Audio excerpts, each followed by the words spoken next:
खुश नसीबी ड्रामे में नरमीन बहुत दुखी दिल से अपनी छोटी बहन महीन के पास आएगी और उसे कहेगी, देखो निहाल को अब जेल हो चुकी है। उसे अभी सिर्फ सज़ा हुई है कुछ सालों के लिए, लेकिन महीन मेरी बात को समझो। जब वो निहाल अपनी 6-7 की साल की सज़ा को भुगत कर आएगा तो वो तुम्हारी ज़िंदगी में दोबारा से कोई भूचाल पैदा कर देगा। इसलिए उससे रिश्ता कायम रखने की बजाय उसे रिश्ता ख़त्म कर लो।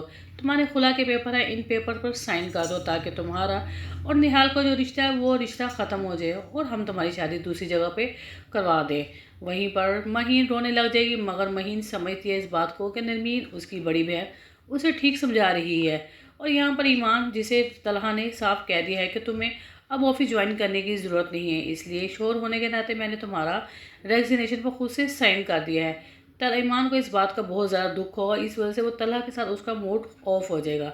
लेकिन ईमान की सास उसे समझाने की कोशिश करेगी कि देखो ईमान, तलहा के साथ अपना रवैया अच्छा कर लो, क्योंकि मैंने अब अमेरिका चले जाना है और मैं तुम दोनों को इस तरह से ख़राब मूड में देखकर वापस दोबारा मुल्क से बाहर नहीं जाना चाहती।